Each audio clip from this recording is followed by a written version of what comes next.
Hi friends, எல்லாருக்கும் good morning. இன்றைக்கி நம்ம பருப்பு ரசம் ரெசிபி தாங்க செய்ய போகிறோம்.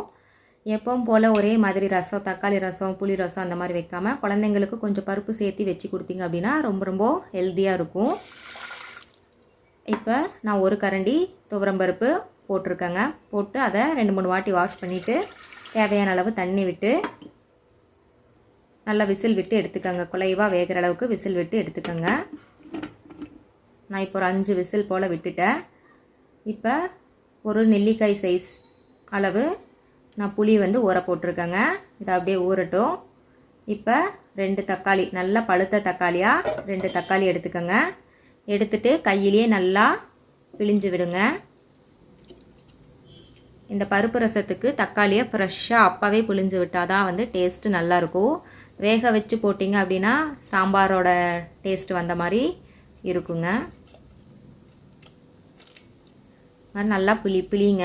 பிழியும் போதே கொஞ்சம் சால்ட் ஆட் பண்ணிட்டீங்க அப்படின்னா நம்மளுக்கு ஈஸியாக பிழிய வந்துடும். பாருங்கள், இந்த மாதிரி கொஞ்சமாக சால்ட் ஆட் பண்ணி கல்லுப்பு போட்டுக்கோங்க. போட்டுட்டு கையில் மசிச்சிங்க அப்படின்னா நல்லா மசிஞ்சு வந்துடும் நம்மளுக்கு. அப்புறம் இந்த பருப்பு ரசத்துக்கு சீரக மிளகு ஃப்ரெஷ்ஷாக அரைச்சி போட்டு பாருங்கள். நல்ல மணமாக டேஸ்ட்டாகவும் இருக்கும். 1 ஸ்பூன் ஜீரகம், 1 ஸ்பூன் குருமிளகு போட்டுக்கோங்க. பெருங்காயம், கட்டி பெருங்காயம் இருந்துச்சுன்னா அது கொஞ்சம் போட்டுக்கோங்க. என்கிட்ட இல்லை, அதனால் தூள் பெருங்காயம் தான் போட போகிறேன்.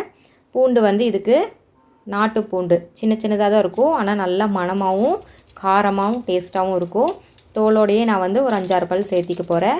எல்லாத்தையும் நல்லா இடித்து வச்சுக்கோங்க. இப்போ ரசத்தை தாளிச்சிடலாம்.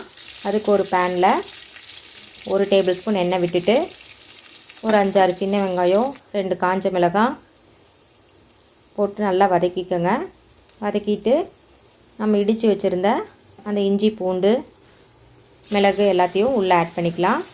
ஆட் பண்ணிவிட்டு மசிச்சு வச்சுருக்கிற தக்காளியை எண்ணெயிலேயே போட்டு ஒரு நிமிஷம் போல் நல்லா வதக்கிக்கோங்க. பாருங்கள், இந்த மாதிரி வதங்கட்டும். வதங்கினதுக்கப்புறம் இதில் கொஞ்சமாக கலருக்காக மஞ்சத்தூள் போட்டுக்கோங்க. போட்டு பாருங்கள், பருப்பு நல்லா இந்த மாதிரி மசிகிற அளவுக்கு நம்ம விசில் விட்டு எடுத்துக்கணும். இல்லைன்னா நீங்கள் மத்து போட்டு கூட கடைஞ்சிக்கலாம். கடைஞ்சிட்டு அதையும் உள்ளே ஆட் பண்ணிக்கோங்க. அதையும் 1 நிமிஷம் போல் கலந்து விட்டுட்டு தேவையான அளவு தண்ணி இப்போ ஆட் பண்ணிக்கலாம். இப்போ அந்த புளியை நல்லா மசிச்சு விட்டு தண்ணி மட்டும் வடிகட்டி உள்ளே ஊற்றிக்கலாங்க.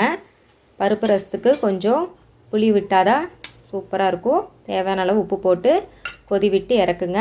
நம்மளுக்கு மணக்க பருப்பு ரசம் ரெடி. சுட சுட சாதம் போட்டு ரசம் விட்டு சாப்பிட்டா சூப்பராக இருக்குங்க. குழந்தைங்களுக்கு கொடுங்க, ரொம்ப ஹெல்தி. பருப்பு கலந்துருக்கிறதுனால கப்பில் விட்டு அப்படியேவும் குடிச்சுங்க, நல்லாயிருக்கும். சளிக்கு நல்லாயிருக்கும். நான் கொஞ்சமாக எடுத்து வச்சுட்டு சாதத்துக்கு பிசைஞ்சு ஊட்டி விட்டுருவேன். நீங்களும் இதே மாதிரி ட்ரை பண்ணுங்கள். ரசம் எப்படி வந்துச்சுன்னு சொல்லி கமெண்ட் பாக்ஸில் மறக்காமல் கமெண்ட் பண்ணிவிட்டு இந்த வீடியோவுக்கு ஒரு லைக் பண்ணுங்கள். மதிய லஞ்ச் ஒயிட் ரைஸ், பப்படம், ஒரு ஆம்லேட், கருவாடு கொஞ்சம் செஞ்சேன், அது, இந்த ரசம் எல்லாம் வச்சு சாப்பிட்டா சும்மா அருமையாக இருக்கும். நீங்களும் ட்ரை பண்ணி பாருங்கள். மறக்காமல் இந்த வீடியோவுக்கு சப்ஸ்கிரைப் பண்ணுங்கள். தேங்க்யூ ஃபார் வாட்சிங்.